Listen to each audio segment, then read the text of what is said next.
อ้าวหลังเขาแรงพอกันจักหน้อยนี่คลิปมาฝากสมัยใดที่ผู้เมืองเรื่องคือปัจจุบันนี้ได้ไปฮอดไปถึงพนักงานพวกเขาได้ไปฮอดไปถึงแล้วก็ได้เอาใจใส่ศึกษาอบรมนำพาพ่อแม่ป่าชนบรรดาเผ่าเฮ็ดใดให้สมัยใดที่ผู้เมืองเรื่องคือปัจจุบันนี้ได้ไปฮอดไปถึงพนักงานพวกเขาได้ไปฮอดไปถึงแล้วก็ได้เอาใจใส่ศึกษาอบรมนำพาพ่อแม่ป่าชนบรรดาเผ่าเฮ็ดใดให้แก้ไขความทุกข์ความยากอันนี้เป็นความเป็นห่วงเป็นใยของพรรคของรัฐดีใจร้ายนี่ยังบ่เทียบเท่าบ่ได้บุญคุณของพรรคยังบ่เทียบเท่าบ่ได้บุญคุณของพรรคบ่เทียบเท่าบ่ได้บุญคุณของพรรคที่ว่าใหญ่ดวงที่สุดต่อรุ่นสุดโทษพวกเฮานี่นะที่ว่าใหญ่ดวงที่สุดต่อรุ่นผู้นำประเทศคิดได้แต่เท่านี้วะคันคิดได้แต่เท่านี้มันสิเฮ็ดให้เจริญลงทุกมื้อนี่นะมันจะมีคนคือแบบนี้จากคนบ้านเมืองเขาจึงเจริญลงทุกมื้อนี่เงินมันจังประเทศอื่นมันจะขึ้นติ๊กๆเนี่ยมันเป็นย้อนหยังเป็นย้อนนี่ประธานที่เป็นแบบนี้แหละนี่เราคิดแบบนี้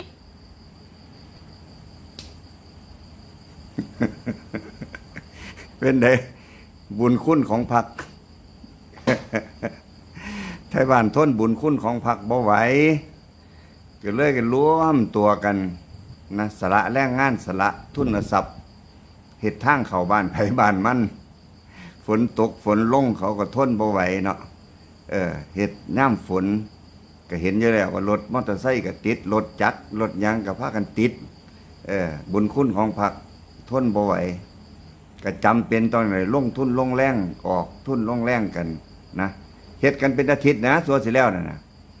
แต่เบื้องหลังของการเฮ็ดนี่นะแทนที่ว่าเขาอื่นว่าภาครัฐหรือเจ้าหน้าที่ที่เกี่ยวข้องสิมาแสดงความดีอกดีใจมาขอบคุณไทยบ้านคือทางเฮ้าพากันเฮ็ดในเมื่อว่าไทยบ้านเขาออกทุนออกแรงออกทุนทรัพย์นะมันก็ต้องมีผู้หนึ่งเฮ็ดแนวอยู่แนวกินแม่นบ่มาให้ออกลงเป็นการลงผู้หนึ่งลงแรงผู้หนึ่งลงทุนเจ้าหน้าที่ก็ต้องมาให้กำลังใจให้ว่าต้องมาขอบคุณเขาที่เขาซอยเฮ็ดคือด้วยว่าใจเฮาเนี่ยเคยเป็นพัฒนากรนะปี2520ก่อนจะไปซาอุเนี่ยนะอันใดว่าสะดวกสบายบ้านนอกเขาก็ต้องไปเก็บข้อมูลว่าเขาต้องการหยังต้องการพัฒนาถนนหนทางอยากมีสุขศาลาอยากมีโรงเรียนอยากมีอนุบาลนี่ไทยบ้านเขาต้องการหรือว่าเรื่องการเกษตรเขาก็ไปติดต่อเจ้าหน้าที่เกษตรมาซอยเขาคันถนนหนทางเขาอยากเฮ็ดเอาตะกี้มันก็คือเล่านี่แหละอยากรู้ว่าเขาเฮ็ดคือเล่านี่แหละตอนนั้นบ่มีทุนเขาจะต้อนรับกฐินพม่าผ้าป่าพม่าไปแต่งทางแปลงทางเถอะเว้ยผู้ใหญ่บ้านก็ตีคอล่อเอิ้นคนมารวมทุนรวมแรงกันผู้หนึ่งมีบักจกผู้หนึ่งมีจอบมีเสียมแม่นบ่ล่ะก็ไปถากทางแต่งทางให้ดูสวยงามให้รถกฐินเขามาสิได้จัดการฟ้อนต้อนรับนะบางที่บางแห่งสมัยซุมื้อนี้นะมันก็มีการทำคอนกรีตคือกันของเอกชนบ้างของประชาชนที่เขาบ่อยากค่อยรัฐบาลเขาอยากว่าเอาหุ้นกันหลวงมีงบบ่พอเขาตืมเพื่อสิได้ระยะทางให้มันถึงเขาก็ต้องการค่อยล็อกปีหน้าเรียกล็อกปีต่อไปเอาปีนี้แหละให้มันจบโลดได้ว่าซั่นต่อไปหลวงเฮ็ดได้หลวงเฮ็ด2 กิโลประชาชนเฮ็ดอีก1 กิโลมันสิได้จบนี่รัฐบาลนะหลวงเขา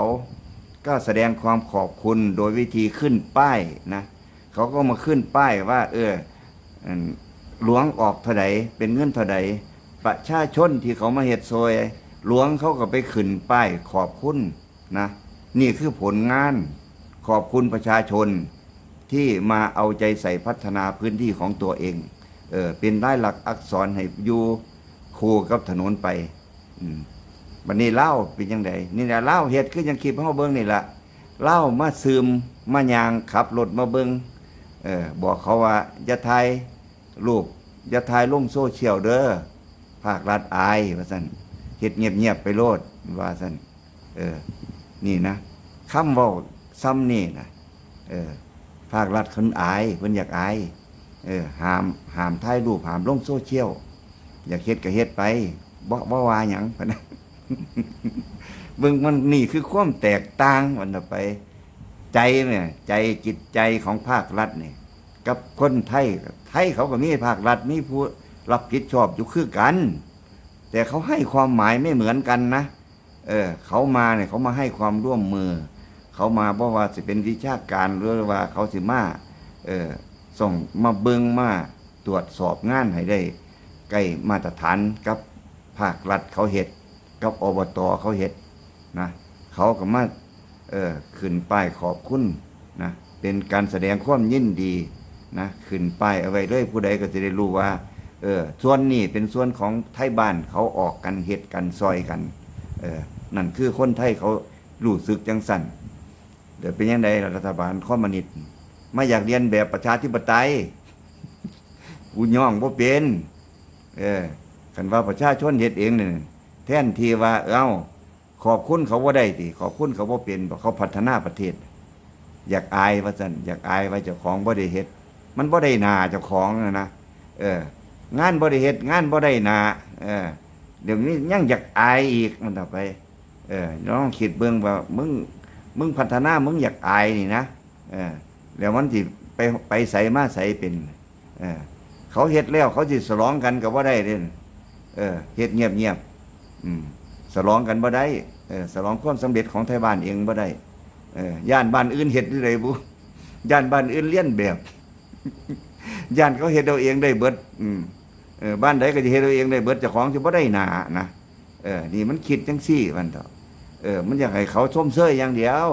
แม่นเฮ็ดเลยแรงการกายแรงงานของประชาชนบ่ได้ก็สร้างก็ต้องชมเชยภาครัฐต้องชมเชยเพิ่นที่เพิ่นมาเยี่ยมมายามมาเบิ่งนะมึงบ่ต้องลงทุนลงแรงอีหยังดอก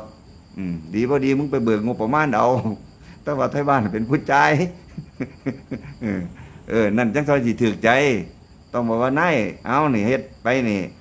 1 กิโลเมตรเด้อครับนี่ลงทุนเท่านั้นเท่านี้นะเอาให้นายไปเบิกเอารถเด้อครับเด้อนั่นคือคำถูกใจนะเป็นเงินกี่ล้านจักตื้อนะจักตื้อว่าไปไปเบิกก็เลยไทยบ้านยินดีส้มเสยครับส้มเสย นั่นล่ะพฤติกรรมของคนที่บ่รู้จักการพัฒนาบ่รู้จักความเจริญแล้วมันยังมาว่าคนไทยไปอิจฉามันดิมันแปลเป็นบ่แปลคำว่าอิจฉาเนี่ยมันแปลว่าหยังนะกูอยู่สุขสบายก็ดอกกูเห็นมึงทุกข์มึงยากกูสิไปอิจฉามึงเห็นหยังมึงบ่เข้าใจคำว่าอิจฉาติฮะภาษาลาวเนี่ยว่าคำว่าอิจฉาเนี่ยมันคือหยังวะ มันแปลว่าได้ว่าคำว่าอิจฉา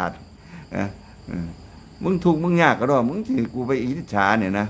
โอ้กูก็ต้องอันหน้าท่อนใจตัวเนาะว่าโอ้กูมาสมเพศเวทนาแต่เนาะ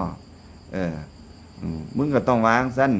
คนไทยอยู่ดีกินดีแล้วเห็นคนลาวยากบ่ต้องมาเวทนาดอกมึงต้องวางยังสั้นมันยังสิถูกกูเวทนาความถูกข์ความยากมึงนะมึงต้องวางยังสั้นแม้มันยังสิถูกมึงสิมาว่าเขาอิจฉาเนี่ยห้วยน้ำท่วมมึงนี่เสียมึงเสียกูไปว่าอิจฉามึงอยู่บ่ รถมึงติดตมมึงเสียมึงสิว่าโอ้คนไทยมึงอิจฉาถึงกูบ่ได้อยู่รถซอยมึงกูจะไปอิจฉามึงบ่บ่เอาก็ตามสบายตัวเนาะกูบอกเอาตามสบายเด้อมักจังสั่นก็เฮ็ดไปเลยตัวเนาะสิไปเอิ้นว่าอิจฉาได้จังไดวะนะคนบ่มีอยู่มีกินนี่สิเขาไปอิจฉานี่นะคนทุกข์ยากปากหมองสิเขาอิจฉานี่นะเว้ามาอีกมันก็ผิดอีกแล้วมึงเว้าจังไดก็ผิดยามนั้นนะ